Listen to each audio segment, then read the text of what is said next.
চাচা, হ্যাঁ আছি ইনশাআল্লাহ। কেমন আছেন? আলহামদুলিল্লাহ। পেঁয়াজ তুলছেন? ইনশাআল্লাহ। কতটুকু জমিতে পেঁয়াজ লাগাইছিলেন? অল্প একটু ৮ কাটা। ৮ কাঠা। আট হ্যাঁ। কাঠায় কেমন খরচ হয়েছে কাকা? আলহামদুলিল্লাহ ২২,০০০ টাকা খরচ আছে আমার। 22,000 টাকা ৮ কাঠায়? জি। এটা কি অ্যাকুরেট? একবার মানে ২২,০০০ বেশি। 22,000 টাকার বেশি।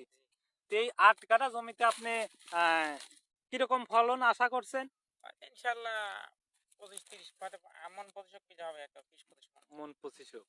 তো এখন বর্তমান বাজার রেট কত যাচ্ছে? ৯০০ টাকা, ৯, ৯৫০, ৮০০, এই যে ৮০০-৯০০ টাকা। যদি আমরা টোটালি 1000 টাকাও ধরি, তা আপনি আনুমানিক একটা কত টাকা আশা করছেন?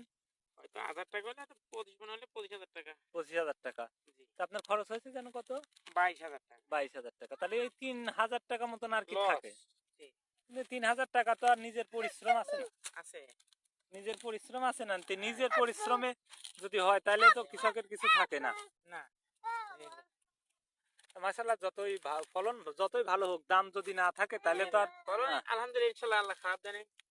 আল্লাহ ধরতে চাইলে দর্শক, ফলন। আপনারা দেখতে পাচ্ছেন, এই দেখেন ফলন মাশাআল্লাহ ভালো হয়েছে, কিন্তু কৃষক কিন্তু তার ন্যায্য মূল্য পাচ্ছে না। যদি সঠিক দাম পাইতো, এই পেঁয়াজটার দাম যদি আরো 1500 বা 1800 এরকম দাম থাকতো, তাহলে জি, জি। কৃষকটা অনেক লাভবান হতো। জি, জি। তো আমরা আশা